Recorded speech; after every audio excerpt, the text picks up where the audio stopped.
我哋夠法定人數又夠鐘開會啦。咁首先 We've already formed a quorum, and it's also time for us to start. I'd like to draw your attention that for 2012-13, up to the last meeting, we've already scrutinized 12 items, totaling $226.6 billion.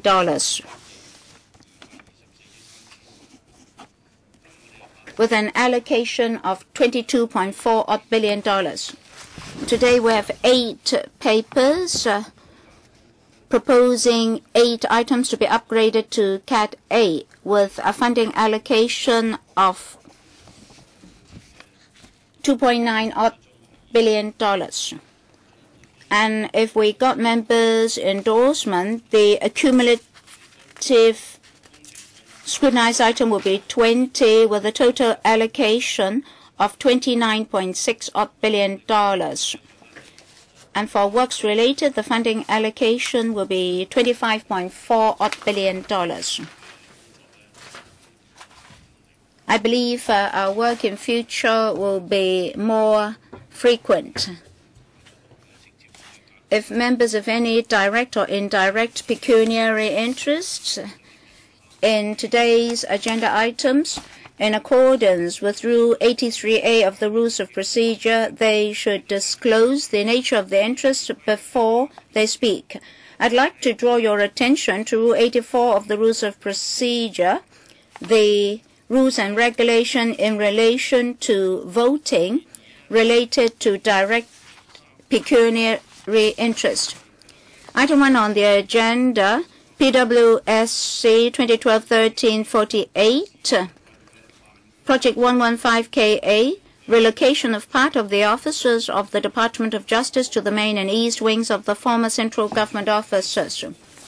This paper proposed to upgrade 115KA to Category A at an estimated cost of $796 million in money of the day prices for the works required for the relocation of part of the officers of the Department of Justice to the main and east wings of the former central government offices. On the 27th of November last year, the AJLS panel was consulted on the project. Members in principle do not object to the funding proposal. The salient points of the discussion have already been submitted before the meeting. As we did not complete all our discussions on the 9th of January, we'll continue with the discussion today. In attendance to answer members' questions with Mr. Arthur Ho, Director of Administration and Development from Department of Justice, Mr. Leung Kun Ki, Director of Architectural Services, Mrs. Sylvia Lam, Project Director from the ASD, and Ms. Josephine Chang, Principal Executive Officer from the DOJ. Members, any questions? Mr. Sin Chung Kai. Thank you, Mr. Chairman. Well, as this is to be conserved as a monument, I'd like to ask about the several paragraphs about restoration. Do you have any consultants or experts to assist you to, after restoration, adhere to the spirit of the conservation plan? What will you do to ensure that you will not be criticized after the restoration, that the restoration work was not satisfactory? For example, the original appearance or outlook of the buildings have not been sufficiently preserved. Well, before works commence, the ASD will closely monitor the work of the contractor. Apart from the ASD, we've commissioned a consultant on restoration of monuments, who will give us recommendation on the method of restoration, materials to be used, etc. So we'll be advised by the consultant. And during the course of restoration, the consultant will do monitoring and provide professional service. During and after the works, the consultant will make records for us as well as keep the drawings. Any more? Mr. Say no. Dr. I'd like to concentrate on paragraphs 28 and 29. Dr. Kenneth Chan, as well as paragraph 3 in relation to the fences. You'll recall that after the handover, a lot of fences were added to the government headquarters. I, of course, welcome the proposal the fences be demolished and be replaced by lower fences. After the last panel meeting, did we have any response from the administration? Members of the public have a lot of concerns about the government hill because the campus should belong to the public. If you still keep the fences, will you create the impression that you are actually rejecting the public? And paragraph 29 is about opening up the areas for public access. Government hill should be accessed freely by the public. So in future, will this be an open space for free accession? And in paragraph 29, it is mentioned that only some designated areas will be for public access. I'd like to know the latest progress. Director? Thank you, Chairman. Maybe I should say something about the fences. As for opening up of the campus, I'd like to defer to the DOJ. The fences along the Lower Albert Road at present, most of them are above 3 meters, and they'll be replaced by lower fences in future.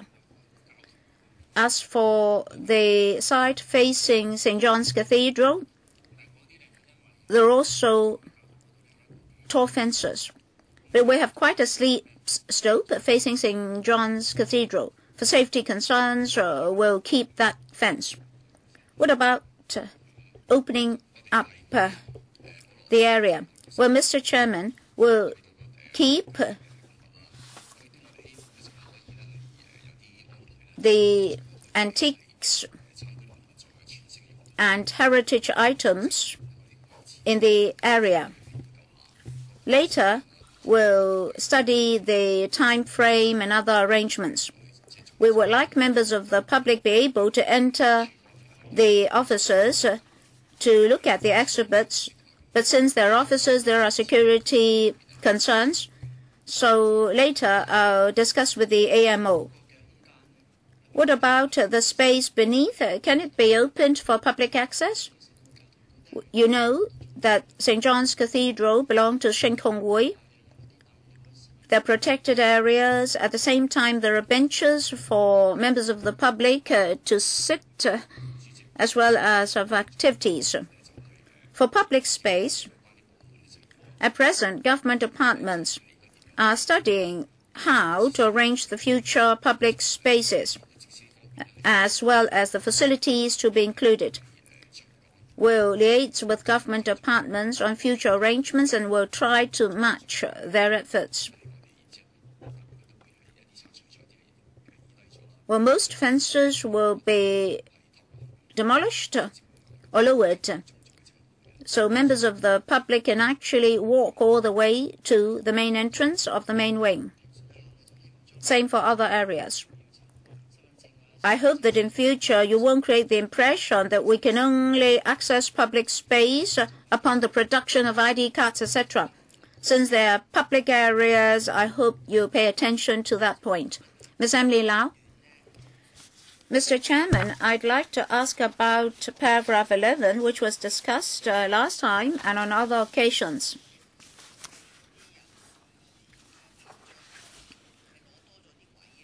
The space will be expanded. I think they're going to take up more space. It said that for main wing and east wing, it will be about 11,170 square meters, of which about 9,700 square meters were occupied by existing officers to be relocated from the QGO and outstation officers. For the remaining area of about 1,500 square meters, about 1,000 square meters is to cater for existing shortfall in provision for the teams to be relocated, and about 500 square meters is for preserving features with heritage value. And then in footnote 5, they say that there will be more people working in the offices. Now, how many?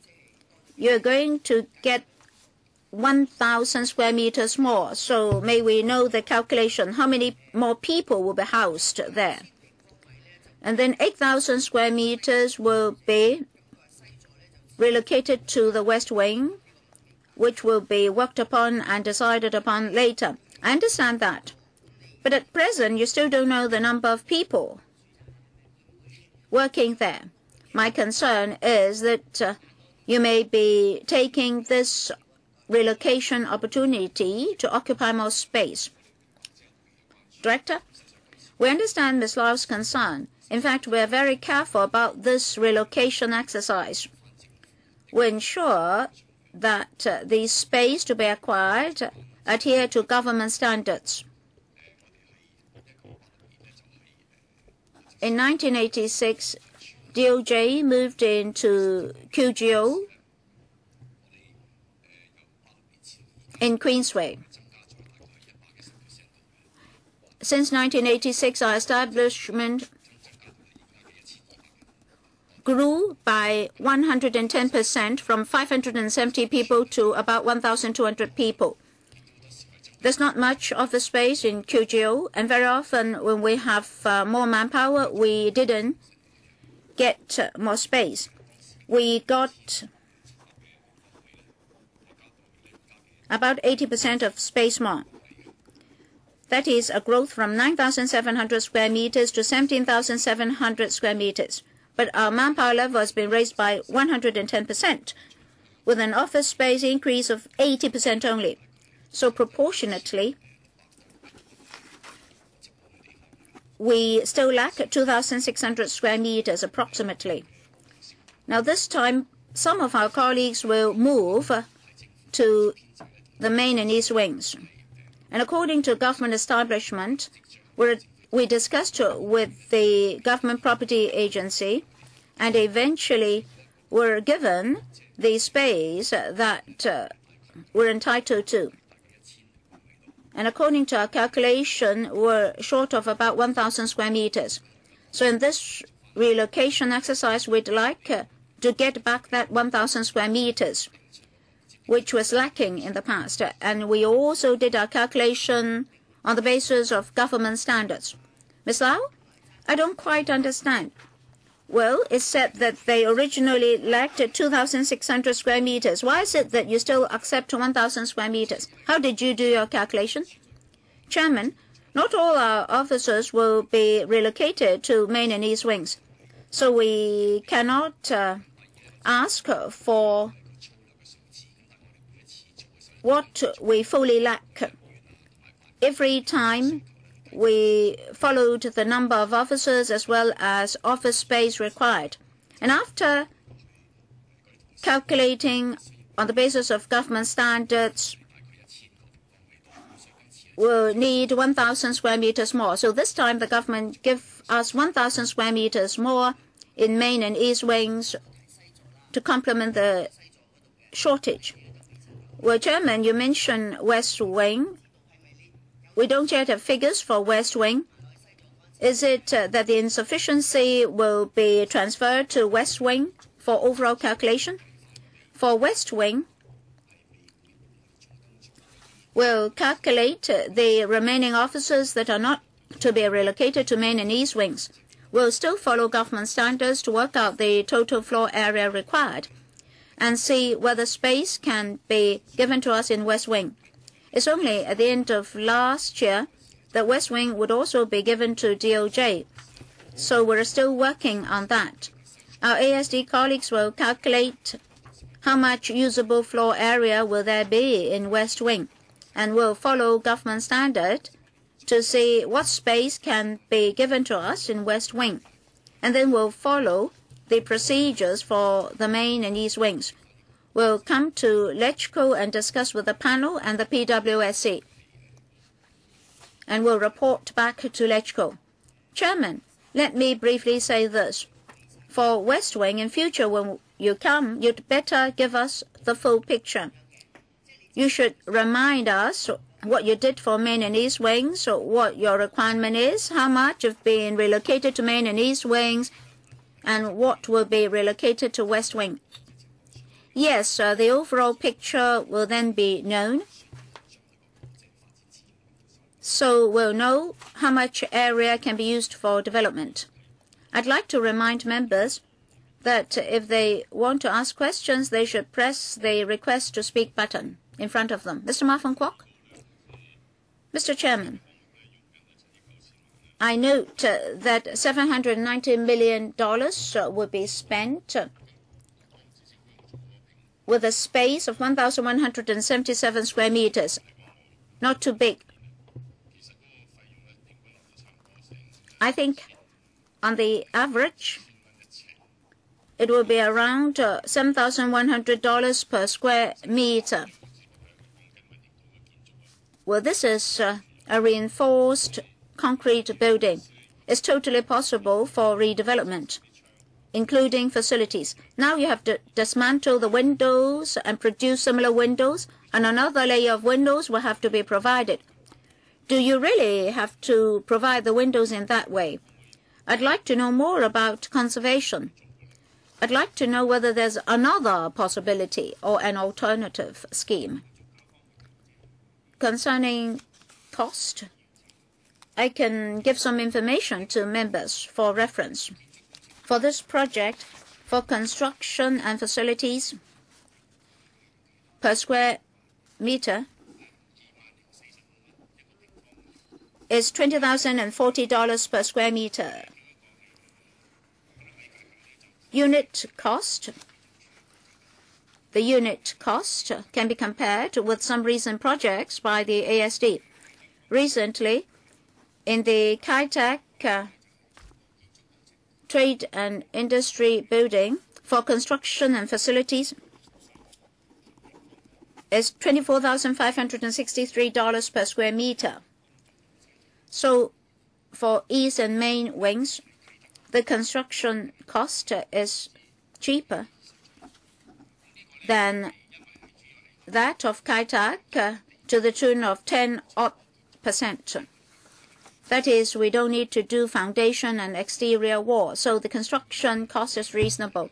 What about windows then? You have to dismantle the existing windows and the air conditioners and reinstate some steel windows with another layer of windows inside. Is it really necessary? Can you replace all the windows altogether, actually? For the steel windows, they'll not be fully replaced. We'll look at the condition of each and every window.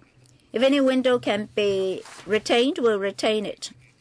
In terms of conservation, our consultants have always advised that steel windows should be preserved as far as possible.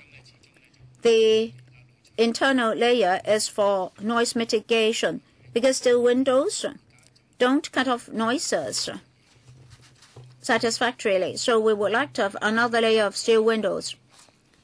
Any impact on fire escape? Any difficulty? We will satisfy fire services requirements with fire escapes, and staircases will be added to suit the latest law. Well, you don't need to jump out of the windows when you escape from a fire. Well, I support the fund application. I have a few questions. I don't know what will come out of all this. This is a familiar place, a place frequented by protesters. It's nice. There are many trees which are beautiful. For example, there are two old and valuable trees, one in the middle, one near the car park. So please be careful. Well, I actually led some friends to take a good look at the old tree near the car park. So be careful. I know you want to carry out various restoration works so that you can use the space. But I'm afraid, I'm concerned about the ultimate result. So again, please be careful. This is Government Hill. We'd like to have something to look forward to in the future. And near the flag staff in the middle, please conserve this. I don't know whether you attract protesters. Difficult to tell. We used to have our office in Citibank Tower, and the route going uphill is very nice. So you should try to also conserve the ambience. Turning to the fences,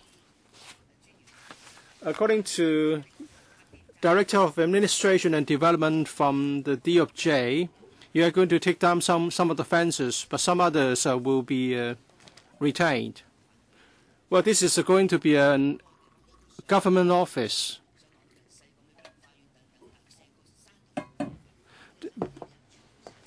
Are you going to take down all the fences which were not there?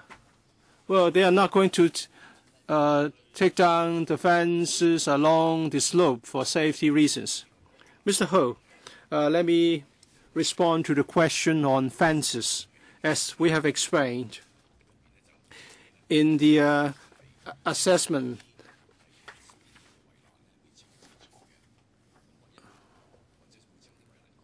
we are going to take away some of the fences unless there's a slope between the office and the neighboring site. Otherwise, we would provide a low fence. So it would be easy for people to access the new office on foot. Trees, Director? Within the site, there's one tree on the old and valuable on the list of old and valuable tree. Please speak up. There's one tree,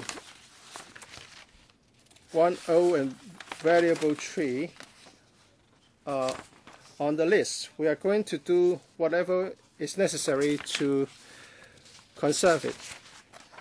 As for the one near the car park, it's not in the works in the site area. But when we carry out works in the West Wing, we'll pay attention to this tree. How about fences along the slope? Where are you going to have those fences? Near the church, the cathedral.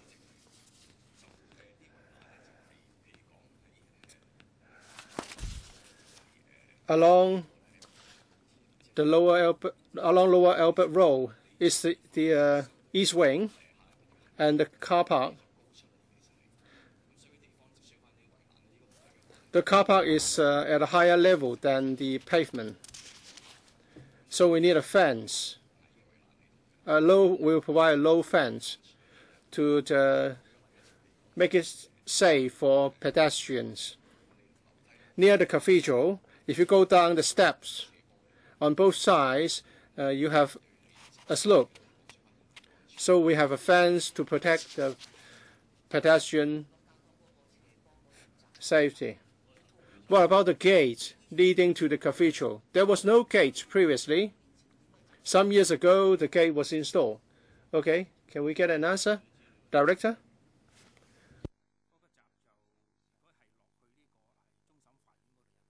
Well, there's a gate leading to the Court of Final Appeal. That will be outside the current work site. That may be the case. We, of course, welcome the conservation of Government Hill. I'm saying that this is a very nice place. What's the use of this gate now? Can we take advantage of this project and demolish the gate? Without the gate, it used to be a very nice place. Director, why can't you talk to the relevant parties and demolish the gate so that Government Hill would be made an open place for all? There's no gate for the court of final appeal. So why can't you restore what we had in the past? Okay, so Director, please consider this. Chairman, I agree with Ms. Chan Yuen-han. I said last time that whatever was not there before 1997 should be demolished. And now we're told that some are not within the work site. I don't know whether they are going to do it or not. But it's about Government Hill, all the same. Well, yes, I know. I think you can save money if you demolish the gates. Please tell us whether you're going to do this before the Finance Committee meeting. Well, this time, part of the work area would involve the open space on Government Hill. There will be arrangements for that, and there will be special facilities to be provided. Well, so we are going to look at how to do with the fences. So we are going to take away some of the fences for access to the main wing. And we would look at the open space at the same time. And we will be coming back to discuss the plan with members here. There will be adequate opportunities for members to offer views. Ms. Cheung Lai-wan, I have 3 questions.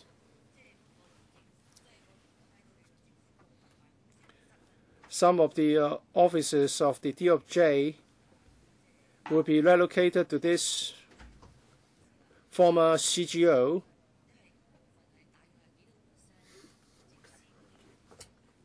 So in percentage, how many of your officers will be relocated? The majority or just a small part? Second, you are not going to build anything new. This is just a relocation exercise. You are going to spend $796 million. Or in other words, $70,000 per square meter. It's very expensive for a relocation exercise. But anyway, you should make sure that the money is well spent and spent on areas that warrant spending. Would you be considering using more environmental friendly materials? For questions that have already been asked and answered, you may wish to be more succinct. I'll ask the Director to supplement on the expenditure. Some of the officers in QGO will be relocated to this new office. In terms of area, 9,600 square meters, or 50% of the current entitlement of 17,000 square meters. 44% will not be relocated because of lack of space. They will be moving to the West Wing. Environmental friendly materials. Well, as far as possible, we use environmental friendly and energy efficient as well as recyclable materials. Details can be found in the paper. And for hoarding, which are going to be temporary, they will be made of recyclable materials, which means that they can be reused after the project. The question on expenditure has already been announced. Ms. Chen Yuen-han, well, I have faith in you, Mr. Ho.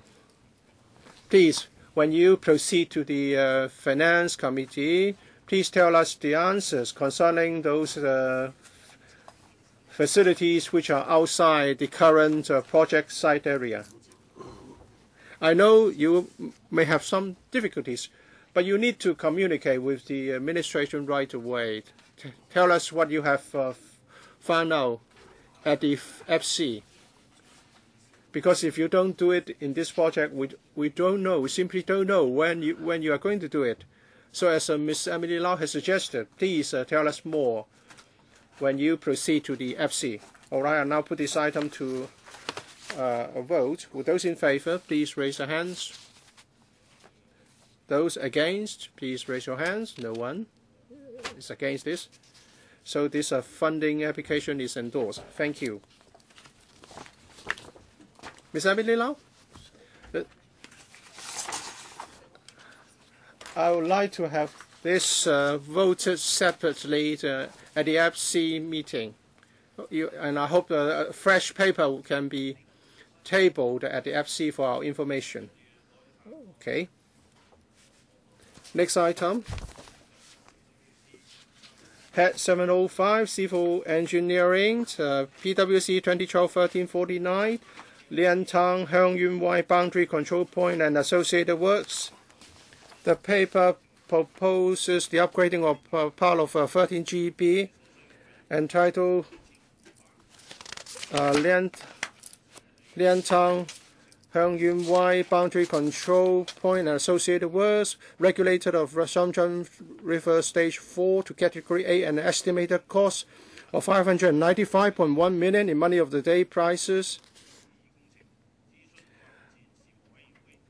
On the 30th of October 2012, the development panel was consulted. Members generally supported the funding proposal. The relevant record of discussion has been tabled for members' information. For this item, we have Mr. Hon Chi-kang, Director of Civil Engineering and Development, Mr. Yip Kwai-hung, Deputy Head of Civil Engineering Office, CEDD, Mr. Luk Wai-hong, Chief Engineer, Drainage Services Department. Welcome. Tabled for members' information is the record of discussion of the development panel.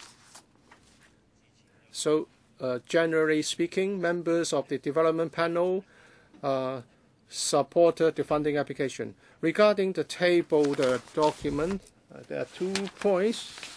Since this is a project straddling the 2 places, Hong Kong and Shenzhen, and the government has agreed to entrust this works to Shenzhen government. And I said that it's hoped that Hong Kong contractors will be given the chance to carry out some works, and then the works will be carried out in accordance with our environmental and relevant standards. In the last sentence, it said that there were precedents, and that is Shenzhen municipal government and Hong Kong SL government were acting together in training, Shenzhen River training projects. So on those occasions, how many Hong Kong contractors were involved or allowed to participate, and how can we make sure that the relevant standards are complied with, and that the works will be suitably monitored? Or I'll ask my colleague from DSD to supplement. Mr. Look. For Shenzhen regulation of Shenzhen River Stage 1 to 3, they were designed and monitored by both governments. Both Hong Kong SAR government and Shenzhen municipal governments would, first of all, spell out the technical standards, and we go for the higher standards, so that the works completed would comply with standards on both sides. Although we entrust the works and the monitoring to Shenzhen municipal governments, Hong Kong contractors will be invited to participate in the tendering exercise. We would give a list of contractors to Shenzhen municipal government, and according to past experience, Stage 3 was carried out by Hong Kong contractor. On monitoring, we would put our standards on the tender documents, and some monitoring staff will monitor the quality accordingly, and our DSD colleagues would have regular meetings with them, and also to carry out random tests to ascertain compliance. We also have another team of colleagues to inspect the works after completion. So the requirements will be met fully, both for Hong Kong SAR and for Shenzhen municipal government. So you go for the higher standard when there is a difference. So what's the experience in the past?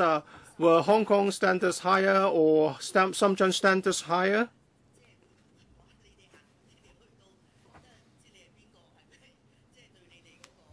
And what about past cooperation? Did they respect you, or was there mutual respect? Well, let's look at the height of the river band. We have our way of calculation. We have our own assumption and our design standards. The mainland's design approach may be different. So we'll calculate the band according to our standards, and Shenzhen will do that. And we will take the higher, whichever is the higher will be adopted. So for some standards, our standards are higher, but for some others, theirs are higher. So we have to agree that we'll go for the higher, whichever is the higher.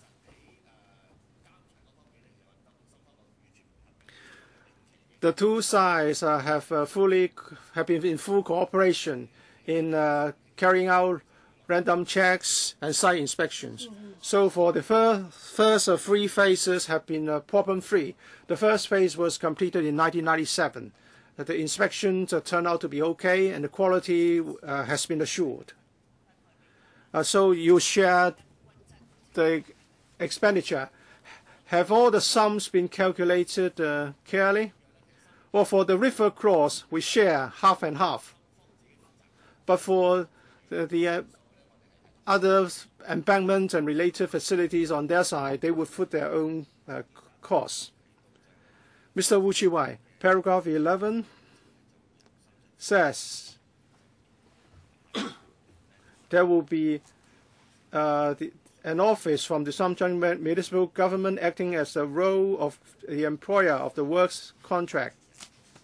We know the biggest component might be a manpower cost. And if it's about manpower, mainland contractors would enjoy a lower cost of manpower vis-a-vis Hong Kong contractors. So what's actually the arrangement to safeguard Hong Kong workers' employment opportunities? Well, we look at the bids, the bid price of contractors. We do not directly look at the pay offered to workers. We look at the quoted price.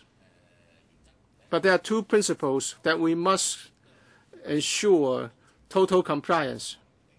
The works with Strato, Hong Kong, and Shenzhen, when they do this on Hong Kong side, they will have to comply with Hong Kong law, and then on the other side they have to comply with Shenzhen laws. So they have to employ Hong Kong workers when they carry out the works on Hong Kong side. The main contractor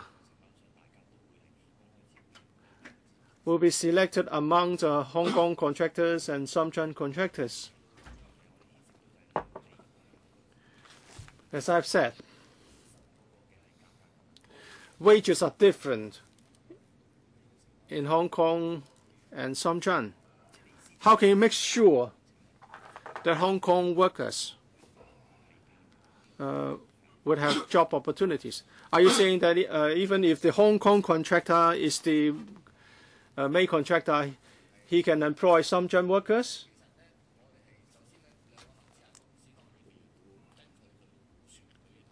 Well, of course, the the contractor will have to assess the cost of manpower.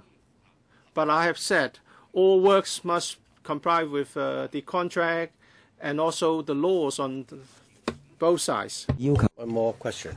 In Hong Kong, our legal requirement is that you should ensure the employment of local workers. 合約度寫咗咧，個承建商需 We've stipulated in the contract that the contractor should, pursuant to the requirements of the contract, engage suitable workers from either Hong Kong or Shenzhen.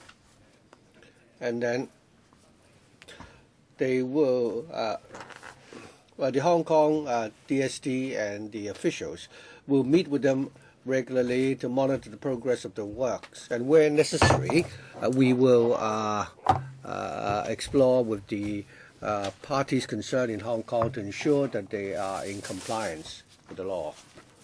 Thank you. Ms. Zhang, I would like to ask this question. Since the last meeting, some members were interested on a field trip, and in January we actually went on a tour. The DAB actually had a visit, and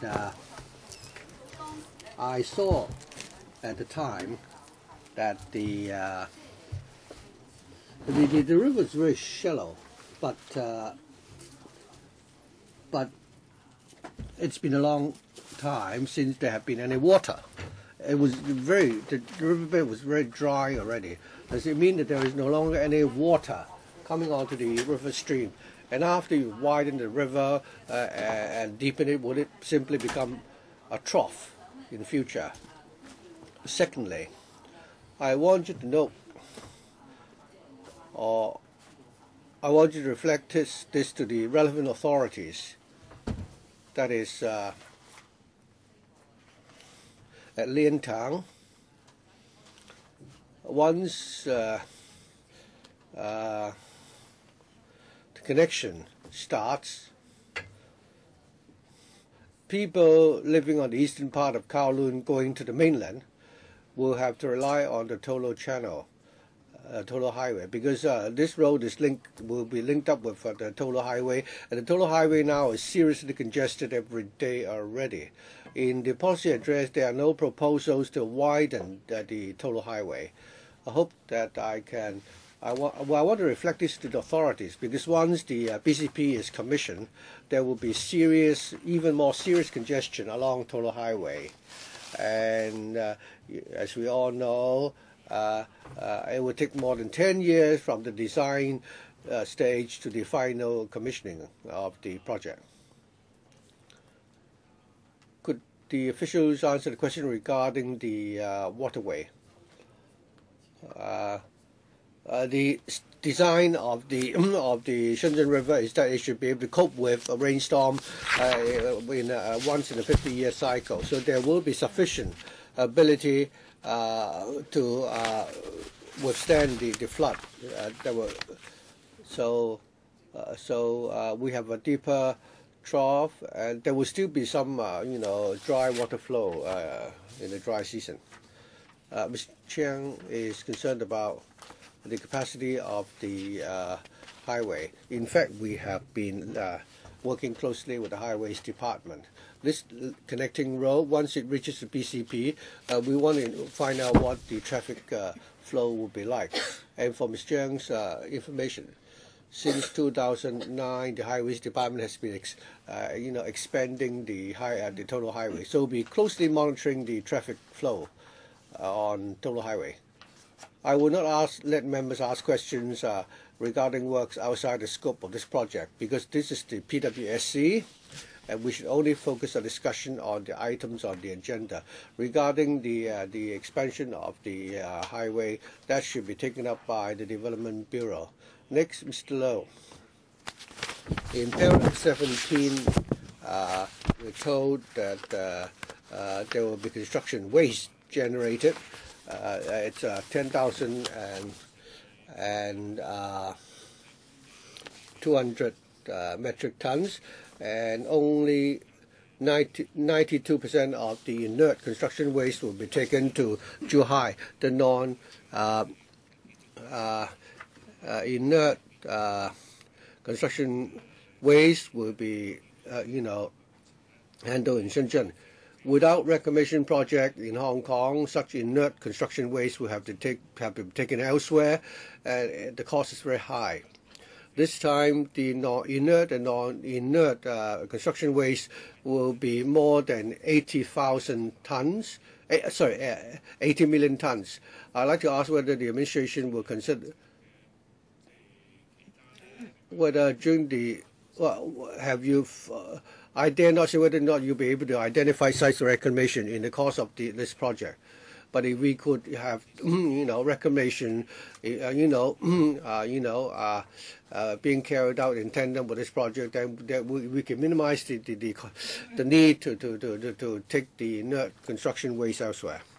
So I hope that is that's a suggestion, and which I hope the administration will take on board, Dr. Chen. The scope of the project is very large, but I'm more concerned about the, and I have two questions.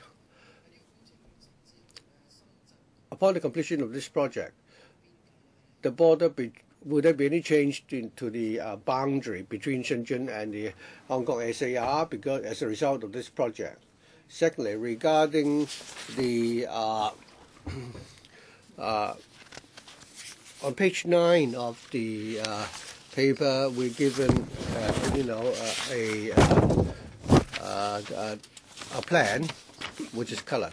I'd like to know whether or not this plan represents the thoughts of the SAR officials, because according to this plan, when completed, the site will look very pretty. There's nothing on the Hong Kong side, but on the Shenzhen side, you will find a series of buildings, and then there will be a bridge going to the water storage basin. It's like a back garden with trees and water. So from the works perspective, we want to implement this project in order to treat the river, and there will be a water storage basin which will look like a garden with so much human traffic. Upon commissioning, will it adversely affect the function of the water storage basin? Will the DST take the question? Thank you. To answer Dr. Chen's first question, that is the boundary between Hong Kong and Shenzhen. According to a directive from the State Council, after the Shenzhen River has been treated, then the boundary between Hong Kong and Shenzhen will be based on the new river. Actually, on both sides of the Shenzhen River, they are fenced. And the joint working, well, Mr. Chen talked about the water storage basin is located within the closed area of Shenzhen. And people from Shenzhen and Hong Kong cannot go into this area without permission. And this is only our preliminary design. That is, we would like to landscape the waterway. And other than treating the river, we also want to, make improvements to the environment and the ecology there. So this diagram will highlight the characteristics of the Shenzhen River. Both Hong Kong and Shenzhen will not allow people to go into this area. It will be a closed area. The water storage basin, in the area where you have the water storage basin, it will be a service area.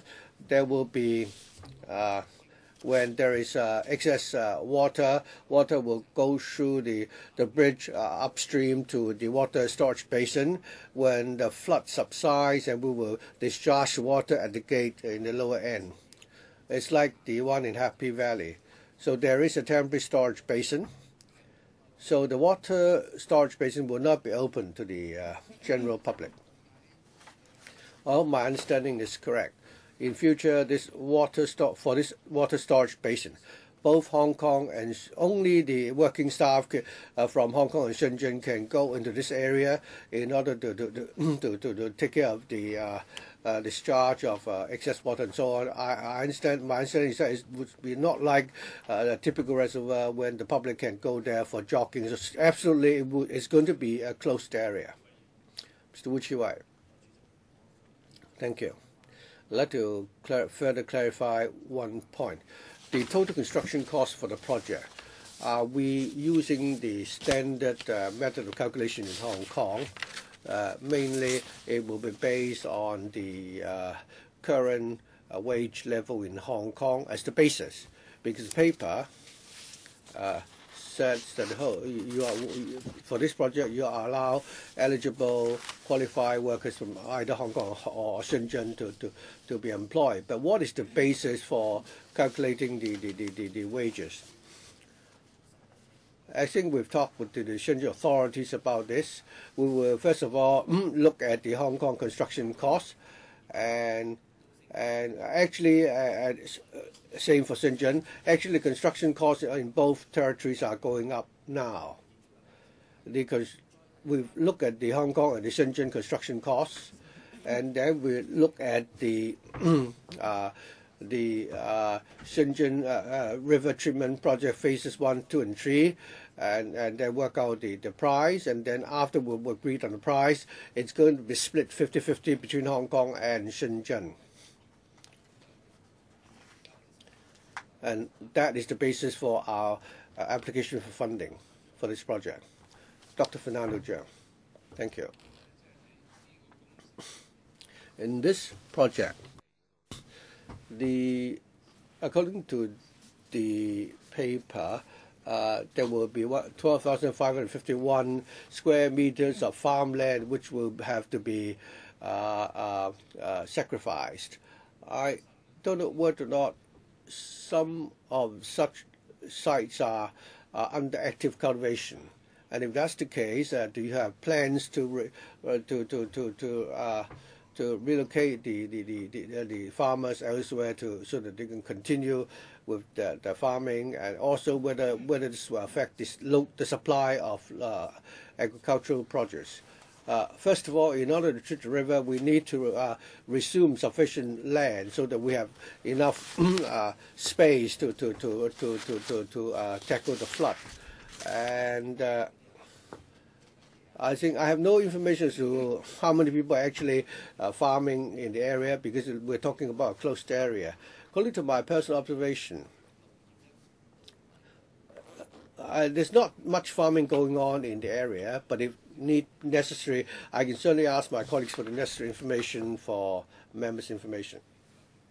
Chairman, I think the amount of farmland is shrinking all the time, and we do not have an agricultural policy in Hong Kong. And because of the need to carry such projects, we've not considered the importance of such farmland.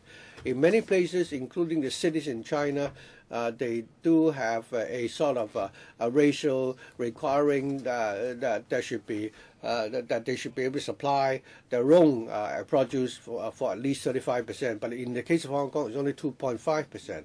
Decades ago, we had a very high level of self-sufficiency, almost 70 or 80%. Nowadays, Hong Kong has become more and more urbanized. We are clearing all the agricultural land, and I think it's dangerous. Since they don't have the information now, I hope they can provide us with the information later on. That is, in respect of this project, how will the agricultural land be affected? Okay. If there are no further questions, I will now put this proposal to the vote. Will all those in favor please put up their hands? Those against? We have one objection. I declare that the proposal is carried by the majority of members. So the proposal is approved. Next item, head 707. That's PWSC 2012-1350. New towns and urban area development, infrastructure works for housing sites adjacent to Lo Ping Road and Tai Wo Ping Shek Kip Mei. The paper proposes to upgrade 731CL to Category A at an estimated cost of $781.4 million in money-of-the-day prices for the provision of necessary infrastructure for 2 housing sites adjacent to Long Ping Road at Tai Wo Ping, Shek Kip Mei. On the 7th of January this year, the Development Bureau was consulted, and members of the panel in general supported the request for funding. Highlights of the deliberations have already been, or the minutes have been tabled. The administration has also provided some supplementary information which are attached in Annex 3 of the paper. To answer members' questions for this item, we have Mr. Chen Hong Ching, Deputy Secretary, Ms. Judy Chong, PAS for Development, Mr. Hong Chi Keung, Director of Civil Engineering and Development, Mr. Norman Heung, Project Manager, CED, Mr. Jensen Wong, Chief Engineer, Mr. Wilson Chan, District Planning Officer, Chin Wan, and Mr. Philip Chum, Senior Town Planner, Samshipo. I'd like to welcome all of you to our meeting. Dr. Fernando Zhang, thank you. I think this project will actually connect 2 sites which have been planned for low-density development, and a total of 370 residential units will be built. Obviously, it's going to be a luxury. There's going to be luxury flats, and the market value is expected to be $4.6 billion. So for this site at the mid-level of Beacon Hill, we are now providing for the transport infrastructures. The project itself will cost $78 million. If we're going to spend $780 million odd, taking the cost for public housing construction, which is about $450,000 per unit, the cost for this project alone will be able to provide 1,736 PRH units for the general public. But now we're using public resources to provide the infrastructure for the owners of the 370 odd luxury flats. Chairman, where during the land auction has this amount been included? Because we're now using such a lot of public funds to provide infrastructure to the owners of the 300 odd luxury apartments, and we don't whether or not they're local people. Thank you. In general, when we provide sites for the construction of residential units, in order that the site is suitable development, we would need to provide infrastructures. And for this project, it would include a slope stabilization, site formation, and road works. This is to ensure that these 2 residential development projects can proceed. As far as infrastructural works are concerned, normally we will recover them from the proceeds of the land sale. Mr. Zhang. Chairman, could you invite the administration to work out the sums for us? That is, how much premium was received in terms of how much per square foot did the government get for the premium, and how do you how can you show that the $780 million are reflected in the premium received from the sale of those 2 sites? Well, the proceeds from the land sale would depend on the market conditions when the sites are launched to the market. At this stage, we do not have any figure reflecting an accurate assessment. But in the past, whenever we invested in infrastructures, our proceeds from land sale normally, and also in respect of these 2 sites, we expect that we will be able to recover the costs. Chairman, the administration always use public funds to help developers by providing infrastructures so that they are able to develop the sites and sell the properties at very expensive prices. If the same resources were used to build PRH units, for the people of Hong Kong. We'll be able to provide 1,700 PRH units. Why are you favoring the developers in this manner? If the administration, well knowing that when they come to the PWSC and the FC, still they are not able to give us the clear figures to prove that we will be able to recover the cost, and that this the amount spent doesn't mean that the public is subsidizing the developers, and this is really, unacceptable, and therefore I will not be able to support the proposal. Dr. Chung Lai-wan, well, maybe it is not convenient for the government to answer this question. In fact, we discussed this lightly at a panel meeting. I consulted some engineers about such sites. They told me that given this 30,000 odd square meters, they would fetch billions of dollars at today's property prices, but slopes have to be stabilized. In actual fact, the roads would be widened to ease traffic congestion. So I think we should go ahead with this project, and I support it. If members have no other questions, I'll put this item to the vote. Will those in favor please raise their hands? Those against? Mr. Wu Chi-wai, have you pressed your button? I think so. You just pressed your button. It doesn't matter. Please ask your questions then. Thank you, Mr. Chairman. I'd like to understand more the accounts of the Bureau. At the panel meeting, I said that we all envisaged this project to be serving a luxury flat estate. Well, at the present situation of the property market, this will be welcome. We don't know what it will be in 3 to 5 years' time. Now, we're talking about 2015-16. The site would be put on the auction list. Will you look at market conditions first? Today, the market would like to see more housing units in the market. If you sell the site now, the price you fetch will more accurately reflect the costs. The land developer can then start work, and the government will get more proceeds. Will that benefit the Treasury?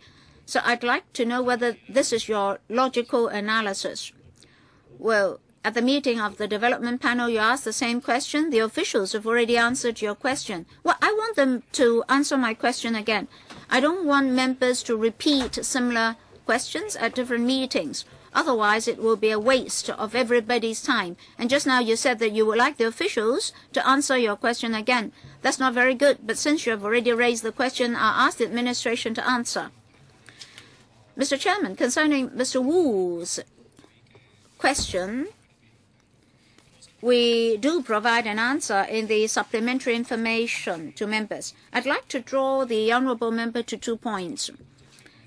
Now, we're not commissioning any developer to do the work on 2 considerations.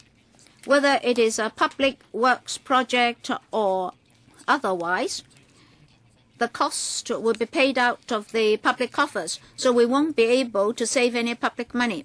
We studied this project in detail. For this particular site, as the works may lead to uncertainties, we'll do land formation and slope stabilization first so as to provide certainty when we put up the site for sale. That's why we have this public works project, which is best for timetable as well as land sale. According to our calculation of time, the earliest we can put the site on sale will be 2015-16. If works progress well, we would like to at least compress the timetable for one site and put it on the market earlier. Colleagues, if you don't have any further questions, well, Dr. Chung Lai-Wan, I hope that colleagues can assist us in enhancing efficiency. If members have any questions, please press the request to speak button. Don't wait till the last minute. When I think nobody is to ask any more questions, you raise your hand. Well, Mr. Chairman, I understand what you mean. You continue to speak like that, you're wasting our time.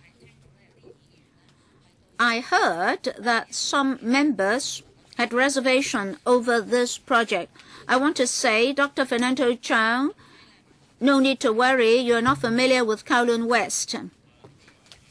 If this site is to be put on sale, it will be the first for many, many years. For Pactin Estate, Sook Estate, etc., they will be redeveloped. A lot of PRH units will be provided, so you don't need to worry. Land sale is a very major source of government revenue.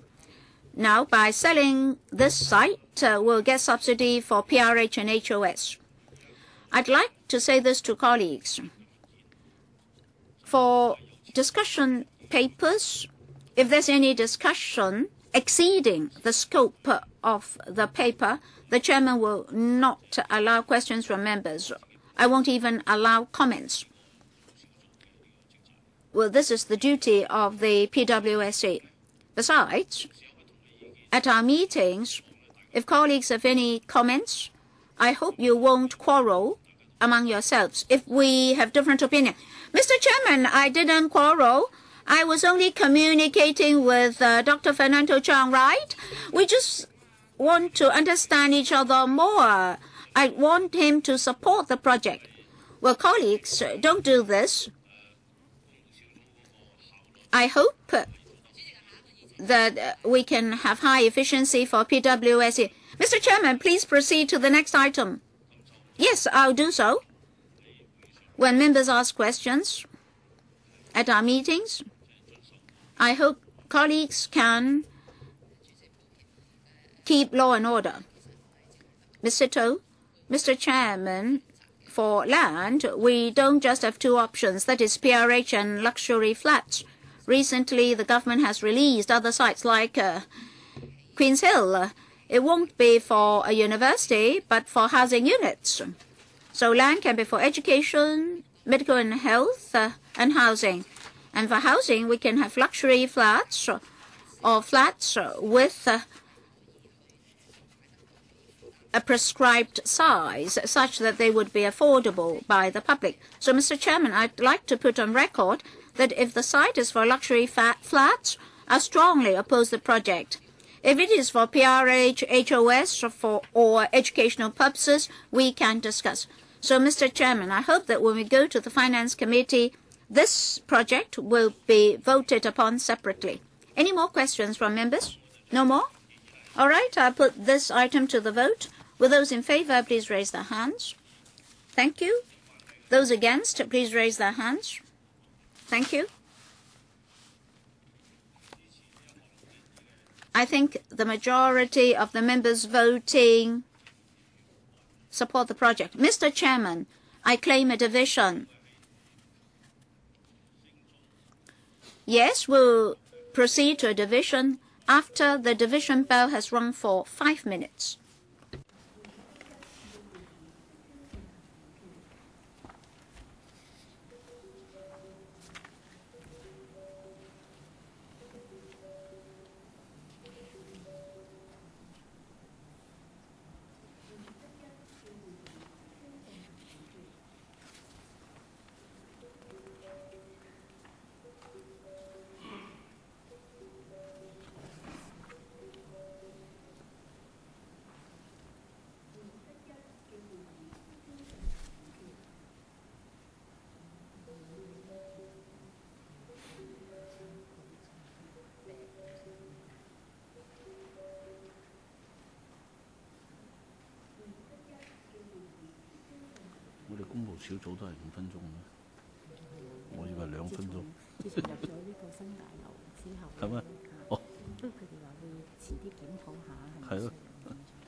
Members, please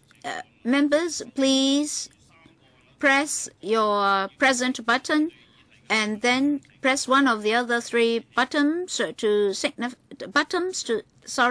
Please press one of the other three buttons so as to signify whether you support, oppose, or abstain from the issue. So please press the button. Well, before I declare that the voting is closed, please check your votes. No problem. Clerk, please display the results. 18 present, 14 for, 2 against, 2 abstentions.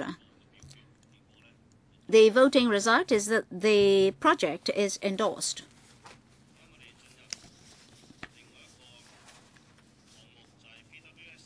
We proceed to another item. It's paper PWSC 2012-1351. The paper proposes to upgrade part of 163TB into Category A at an estimated cost of $95 million in money of the day prices to build the Yuen Street pedestrian link. On the 27th of January, the development panel was consulted and members were in general in support of the project. The salient points of discussion have already been submitted to the meeting. In attendance to answer members' questions, we have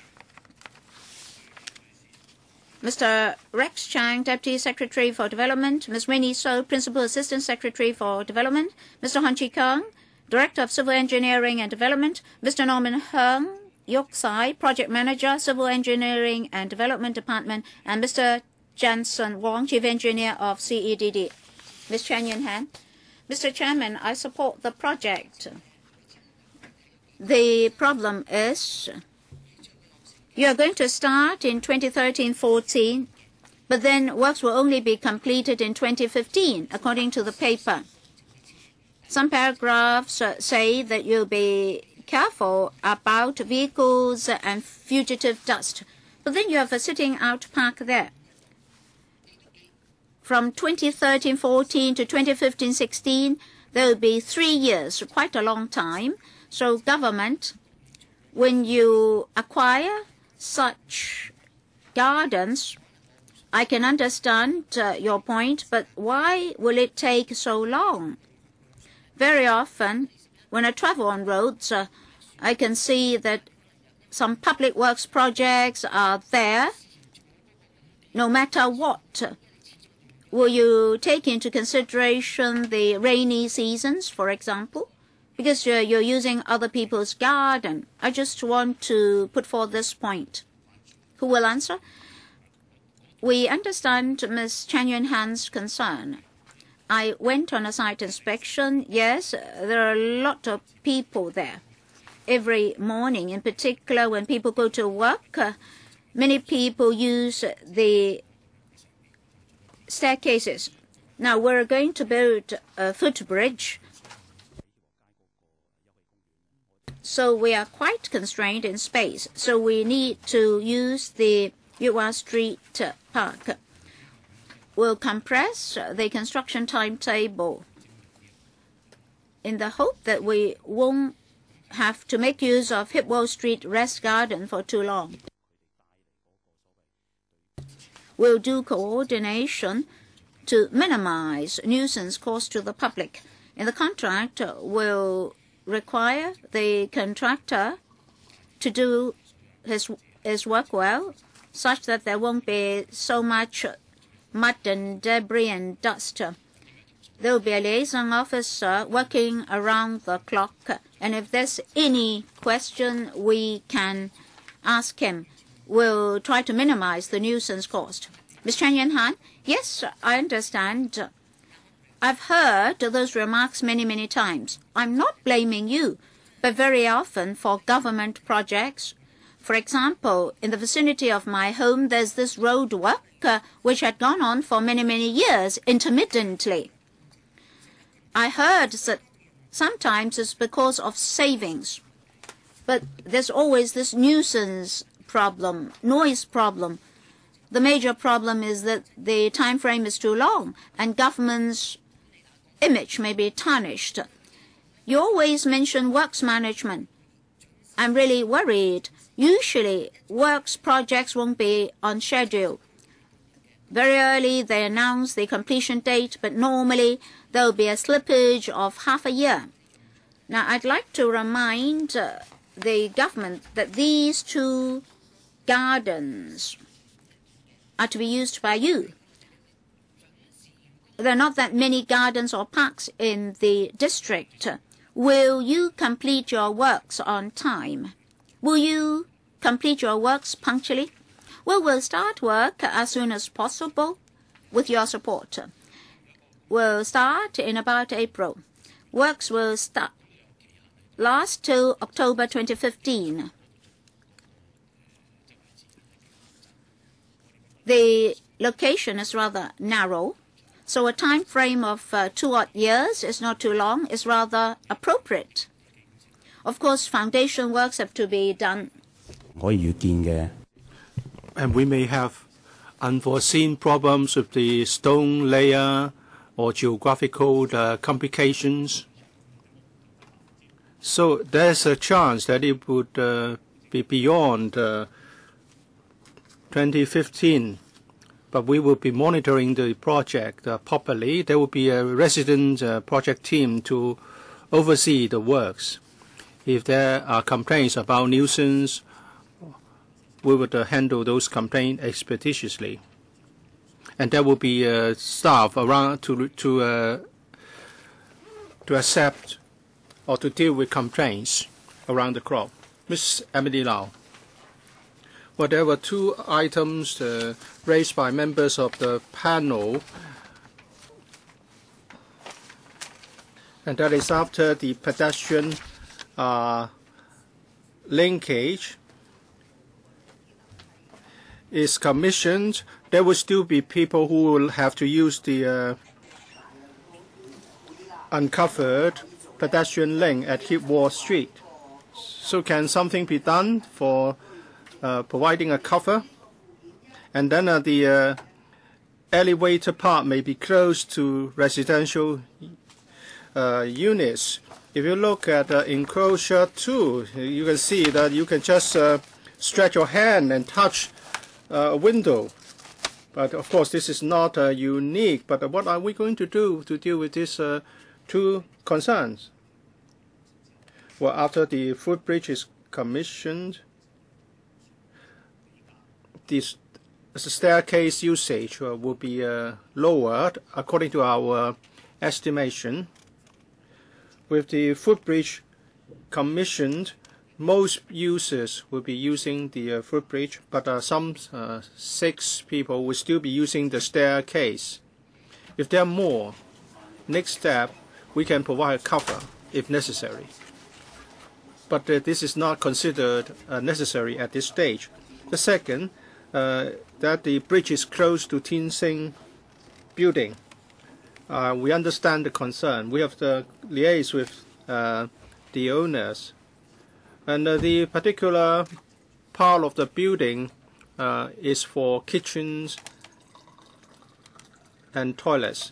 We're going to provide some gross glass panels along the footbridge to protect privacy.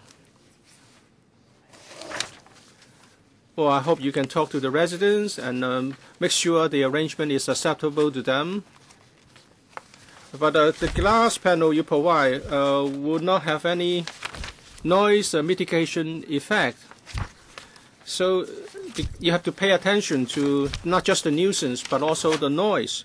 The director is saying that in the future there will only be 6 people using the staircase, so there may not be a need for a cover. But how many people would that be? Should that be before you consider a cover?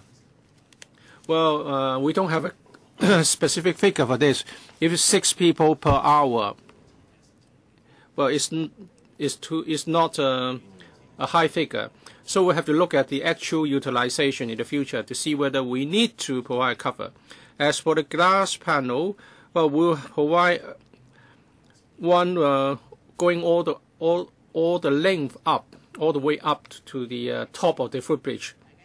So this is not a vehicular bridge, so we'll be able to protect the residents adequately. So please make sure that you talk to them, the residents, and they accept the arrangements. Mr. Wu Chi-wai, I want to know more about the clinic. According to paragraph 4, the plan is to commence works in April 2013 and completed in 2014. We are told by the HA that there will be an additional quota of 9,000 for the outpatient clinics. Most of those will come from the reprovision clinic. Are you confident that you can complete the project on time? I understand that the piling has been completed. You are now doing internal refurbishment, and is my understanding correct? Please reserve this question for the next item. We are talking about the footbridge. Sorry. 有冇其他委員要發問嘅？葉國謙議員。Any other questions? Mr. Yip Kok Him. Well, this project would have an impact on the availability of open space for local residents. Do you have anything that would ensure the punctual completion of this project? Because if it's another project due to a host of reasons, I know there are many reasons why projects may be delayed. But this one is different. You have to seal off an open space for the works. So are there additional measures that you would take to make sure that this will be completed on time? Director, I cannot guarantee that it will be completed sharp in April 2015. In some years, the weather may be not very well, and projects like this can be affected by weather. What we can do is to monitor closely and the schedule proposed by the contractor and also the resources he put in to ensure timely completion. We have allowed 2 years plus for this project. Once we have identified a contractor, we will ask for a timetable or time schedule and identifies whether there are some parts which would be more problematic. We'll look at how many people they would devote to this. But we have a system whereby the delay would attract a fine.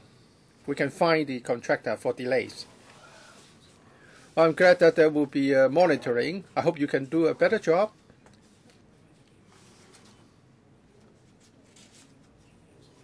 Of course, contractors and bidders, of course, we have to consider the weather side of the project. But we have had experience. We have had experience that sometimes the contractor would try to delay due to various reasons. I hope the department would monitor this project properly and do your utmost to ensure the timely completion of the project. Ms. Chen Yunhan. We've been talking about government projects lately, and we have many complaints. I'm coming from the Super FC's constituency, so anyone can approach me to lodge a complaint. And sometimes when you have a small project, you go for the lowest bidder and get a small company as a contractor, and the contractor has only got a small team, and you cannot monitor the project properly as a result. So let's look at Po Wan Road in Wan Chai. I complained to many departments. The drinking fountain was closed for preparation. There were only 2, and they were closed 6 months before the project started, because you go for the lowest bidder. Well, you have to reconsider. Mr. Yip Kok Kim asks you for guarantee, and you dare not offer a guarantee. Sometimes when you look at the notice there, you will be told that that's the completion date, but that there are usually delays. The information is usually not true. How many projects are subject to delays? You should look at the reasons, and then you can explain this to the Director of Audit. Well, people are not happy about this, and I have received complaints. Well, you must find a way to be accountable. Otherwise, we will be hard put to respond to such complaints. Well, let me explain whether tendering is going to be a problem. Well, this will cost us about $100 million. It's not a small one, so there will be supervision. But this is a medium-sized project. In selecting a contractor, we're not always going to award this to the lowest bidder. Past record, track record, would account for, say, the 40% out of 100 marks. So past performance is a consideration. If past projects were not completed properly, their scores will be affected for future tenders. I understand this. I've been around for a long time. For a few years, I was not here. Yes, the delays are not as long as what they used to be. There's been some improvement, but I hope you should come up with more measures to supervise the project. You should convince the public that you are able to monitor this. I have never seen any project completed on time, actually, and there are many complaints. So, Director, please put this down in the tender document. Timely completion is one of the criteria to judge your performance. Otherwise, you have your scores deducted next time. Well, I think this is a clause you find in every tender document.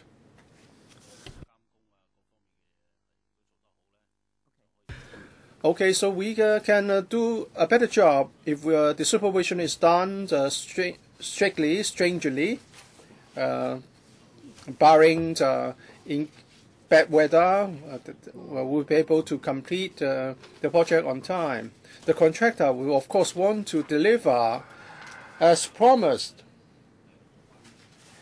So since members are so concerned about this issue, maybe we can convene a special meeting to discuss this issue, and that is the basic criteria of awarding project contracts and how project supervision is carried out. So perhaps we can leave it to the special meeting. Do other members have any questions to raise? If not, I will put this item to the vote. For those in favor, please raise your hands. Thank you. Those against, please raise your hands. I think the application is endorsed. Thank you. Next item, 111KA, GIC facilities in the Kwun Tong Town Center redevelopment, additional medical and health facilities. Members are invited to upgrade the project to Category A and an estimated cost of $105 million in money of day prices for the provision of additional floor areas for enhancing the existing medical and health facilities with provision in the Kwun Tong Town Center redevelopment. On the 27th of November 2012, the administration consulted the development panel on the proposed project. The members were generally supportive. The relevant points covered in the discussions have been tabled for members' reference. And also, responding to members' requests, additional information was provided on the 25th of January 2013. To answer members' questions, we have Mr. Rex Chang, Deputy Secretary for Development, Ms. Winnie So, Principal Assistant Secretary for Development, Mr. Hon Chi-Kang, Director of Civil Engineering and Development, Mr. Norman Heung, Project Manager Kowloon, CEDD, and Mr. Jensen Wong, the Chief Engineer, CEDD, Dr. Amy Chiu, Assistant Director, Department of Health, Dr. Chik Wai Chi, Occupational Health Consultant, Labor Department, and Dr. David Chow, Chief of Service, Hospital Authority. Mr. Wu Chi-wai, thank you. I ask these. Please repeat your question. Paragraph 4 says that the works will be completed by the end of 2013 or early 2014. Earlier, HA, Hospital Authority, informed us that there will be a higher quota for the outpatient clinics in Kowloon East. That would be contingent upon the completion of this clinic project. So my questions are these. How can you ensure that the project will be completed as scheduled? And there are other facilities in the same building, in the same project, if I'm not mistaken. So what's the relationship between this clinic project and those other projects? Who will take this question? Thank you. This Yuen Street site is an URA site. There will be residential units on top. For the lowest 3 floors, there are GIC facilities to reprovision the Jockey Club Health Center at Yuen Square. So the timetable is provided by the URA. They would like to complete the lowest 3 floors by the end of this year. They will endeavor to do this, and then renovation can start for the reprovisioning. On top, this paper would like to ask for your approval to provide additional floor areas so that we can have more space for medical and health facilities. Thank you. So the URA has told you that the project can be completed as scheduled, but there will be internal refurbishment and renovation. What's the expected commissioning day of the clinic? According to the agreement between the government and the URA, the URA will be responsible for renovating the 3 floors. We expect that early next year, if everything goes on smoothly, we'll be able to move in early next year. Then I have a question for the HA. What about manpower? Apart from deploying those working in the former clinic, what are you going to do to make sure that all the consultation rooms will be in service, and then more service and a higher quota can be provided for residents? Please be succinct and supplement whatever you may wish. Well, I think all the departments are ready for the relocation. Well, if there are other issues to raise, perhaps member can take up those in panel meetings. Ms. Sito, I want to ask a question about accessibility, especially occupational health treatment and mother and child health centers. People may have mobility problems. Near the MTR, the MTR entrance is near Hipwall Street and Kwun Tong Road. Well, the distance is not very long. If you can walk, perhaps it's not a long distance, but if you are on a wheelchair, then maybe you have some problems. Can we be told whether there is a barrier-free access leading from the MTR entrance to this site? Would there be facilities for the access by the persons with disabilities? And I don't know for sure the connection points between this facility, this project site, and the footbridge. We were given the layout plans of the 3 floors. And we would like to make sure that the connection is made at the shortest distance possible. And there is also an eye clinic. And for the MCHC, there will also be an eyesight examination room. So there's a facility for the eye test in the clinic, and another one for children at the DOH M&C Health Center. Is this arrangement the best you can come up with? Yes.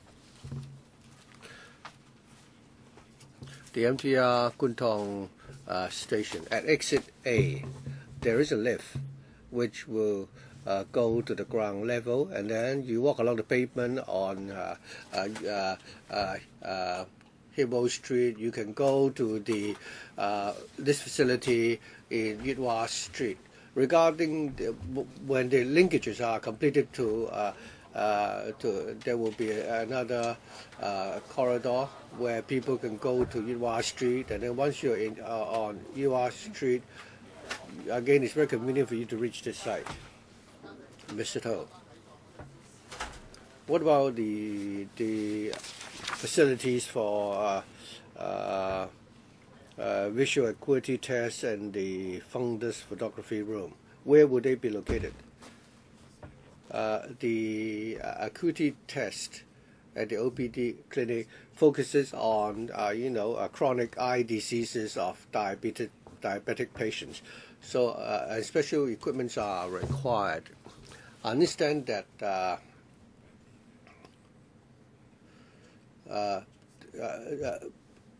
there's no duplication because designated professionals will be responsible for conducting such tests.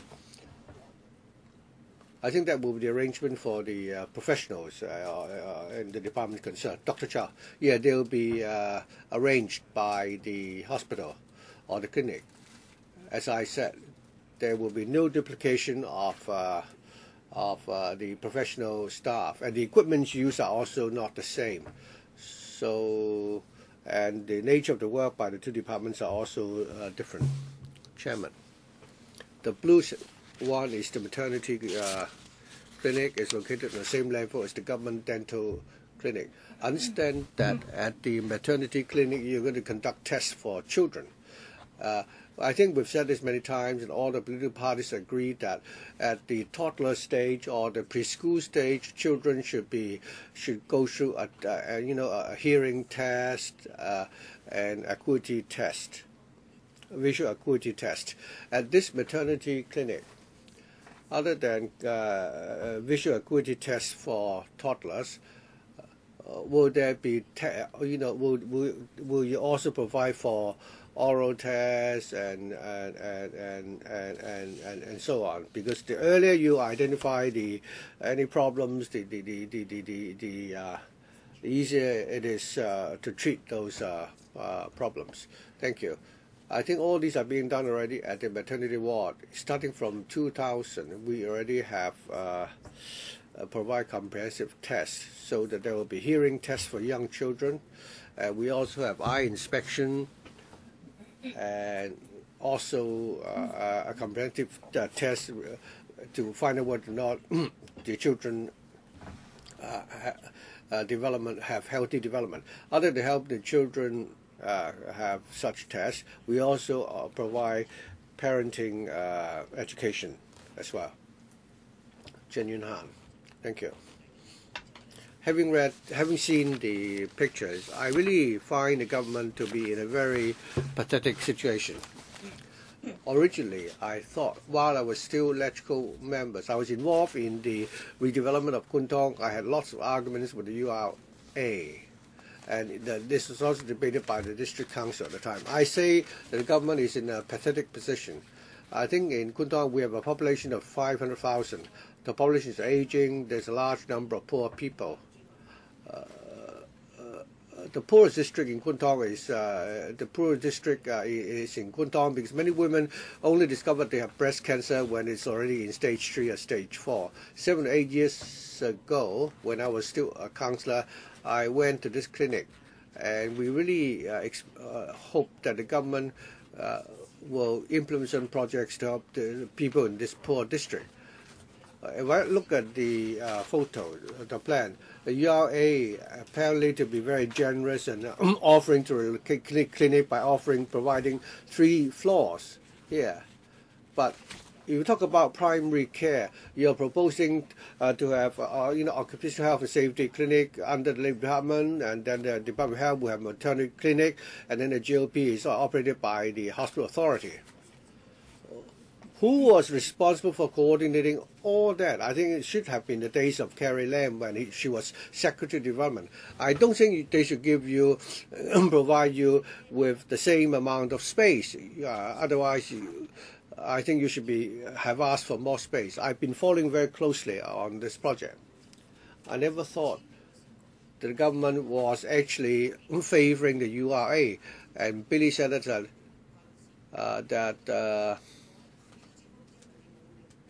I don't know whether or not the government is not forcing the URA to give more space for the provision of this clinic. It's only a 1-for-1 swap. Of course, I can't help but support this project. I'm just, perhaps I only speaking gibberish, but it's really sad. Kwun Tong is a poor district. There are many poor people there. There's a shortage of medical services, and even doctors in that cluster also agree. Why is it that the government has not liaised better with the URA so that at least more floors could be given to this clinic? The only explanation is that Kwun Tong is a poor district, and the government can actually, actually does not have to listen to the aspirations of the people here.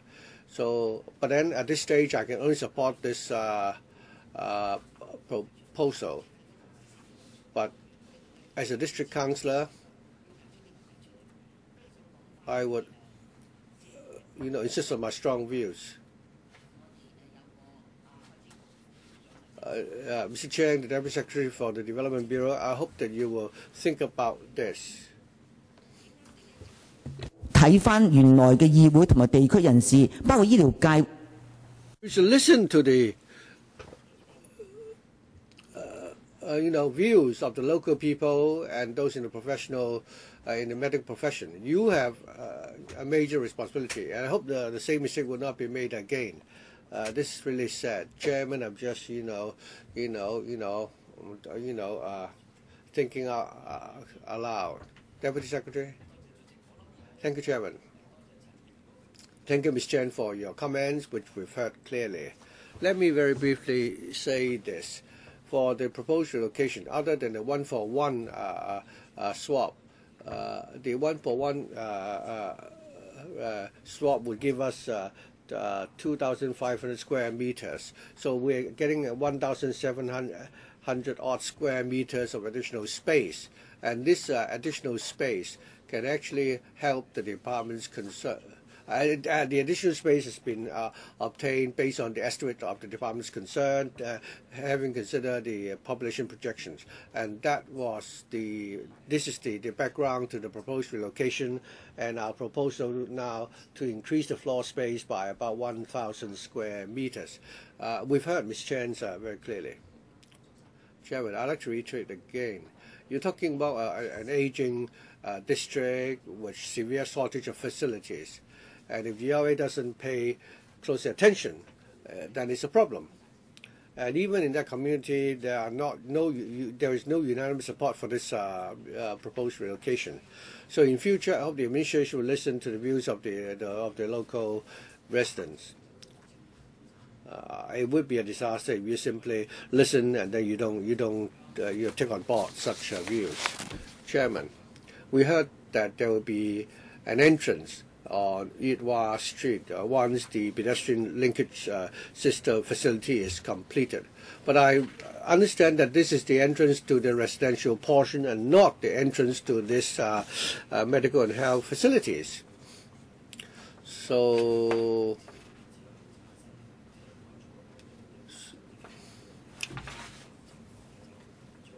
if the entrances were used by the residents on top and the patients on the 3 lowest floors, would there be any conflict? At the basement level, there is a car park for the residents on top. And after the residents have parked the car, there will be a lift going upstairs. Does that mean that the car parks will not be accessible to the general public? So what exactly is the arrangement? Because if that is the arrangement, providing for a single entrance may not be sufficient. You may need another entrance at Heung Street. It's true that the entrance is located at Heung Street, but it's very close to the junction of Yuen Street and Heung Street. As I said, once the pedestrian linkage facilities is completed, and by the time you reach the intersection between Yuen Street and Heung Street, I think that it's the same entrance, but there are facing two directions. What about the car park? We do not have any. We did not make any request for the relocation of car parks. What I mean is that the car park will be for the exclusive use of the residents on top. So in other words, people going to the clinic will not be able to make use of the car parks there. Well, in that case, you have to think about this again. You said there's another option of coming to this clinic through Yuen Street. I think it's a very long distance that we're talking about. This is what it's not really such a long distance. It's really right at the intersection. That's what I see in the plan. It's at the intersection of Heung Street and Yuen Street. It's very close to the intersection. Regarding the car parks, there will be some car parks for the medical staff. Will the public, say the handicapped, is there a space for them to be taken there for physiotherapy and so on? I think they can load and unload, passengers on the roadside. But I think we can certainly talk to URA again about the detailed arrangements. For such a tall building, if there's no proper loading and unloading area, then it's not very suitable. If we have to rely on roadside for the passengers to load and unload, then it's really disappointing. Mr. Michael Teen. Well, I'm new to the council. I'm sure many of the project has been discussed many times before. The paper proposes to relocate certain existing medical and health facilities. The impression I have is that the facility will now have more space and the equipment will be upgraded. All thanks to the this is actually what the SARG is good at, provision of hardwares, but it doesn't tell us that whether or not it is the target to shorten the waiting time, or that more patients will be treated. In order to do this, other than providing for more facilities and space, you will need to hire more medical staff. But the paper is silent about this. Are you going to hire more medical staff? We heard that the HA is already short-staffed. If you keep increasing the hardware without a corresponding increase in the softwares, then the waiting time will be the same. We are now spending money on these projects, Did you have all the detailed information to help you? Mr. Dean, I think the same question was asked earlier, and I've already said that if members have any views regarding whether there is a need to increase the number of medical professionals, we will follow up on this at the relevant panel meeting. I think today we should focus on the project which is on our agenda. Is it true that they will be, hiring more people? It's a simple question. Dr. Chow? Yeah, we do have plan to increase, to hire more additional staff. For 3 facilities? Ms. Chiu, Dr. Chiu. Yeah, for the visual test center, yes. But for the maternity clinic, if there's a need, we'll look at the circumstances at the time and come up with necessary arrangements. Sit-ho. I have a question regarding the toilet at the maternity clinic and the occupational health clinic. First of all, regarding the proportion of failed male to female clinics, with the passage of new ordinance, you're required to adopt a ratio of 1 to 1.5. For the maternity clinic, there should be more cubicles. For female clinics. Would there be also a breastfeeding room? Because the plan is so small and we can't see. And also for the occupational health clinic, I note that there are not many toilet compartments for the disabled. If somebody suffers from an occupational disease, a large proportion of these patients will not be perfectly mobile. They may need to be wheelchair bound or walking on crutches. So can you tell us how many toilet compartments will you provide for the disabled, especially at the occupational health clinic? Shouldn't you increase the ratio? Now, who would like to take this question? Mr. Tan. Thank you. Let me answer the question about the breastfeeding room. We will be providing a breastfeeding room at the maternity clinic. Regarding the ratio of male and female toilet compartments, I don't have the information offhand. Chairman, let me supplement on the question regarding toilets. I think we'll fully follow the ratio as provided for in the law. But at the maternity clinic, there will be more. Most of the patrons are women. It is now our plan that we have to provide for a ratio of 1 to 5. That is for every single male toilet compartment, there will be 5 for women. I hope that you will give us the specific figures. If it is 1 to 5 at the maternity clinic, and I think this is acceptable. But the breastfeeding room, I hope it will be user-friendly to the mothers. Don't put it next to a toilet, for example. And for the occupational health clinic, I'd like the administration to tell us whether or not they can increase the number of toilet compartments for the handicapped, and what is the ratio between male and female toilets. Please give us those additional information when you come to the FC. Emily Lau. I agree with Ms. Sitho regarding the female toilet compartments. I hope the administration will give us more information. A few meetings back, we endorsed the project for the Tin Shui Wai Hospital, and after that I had a meeting with the director of the ASD, and they told us that the standard they adopted will be even more lenient than what is provided for in the law, because we all find that the ratio stipulated in the law is not sufficient.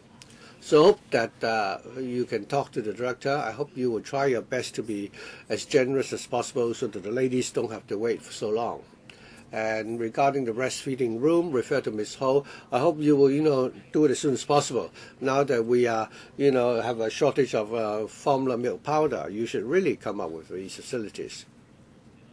Do members have any further questions? If not, I shall put this item to the vote. Will all those members who are in favor please put up your hands? Those against? I believe a majority of members are in favor, so the proposal is carried. It is now 10:30. colleagues, shall we now end this session? We have 3 more papers yet, and we will reconvene at 10:45. So with that, we will now adjourn, and we will come back again at 10.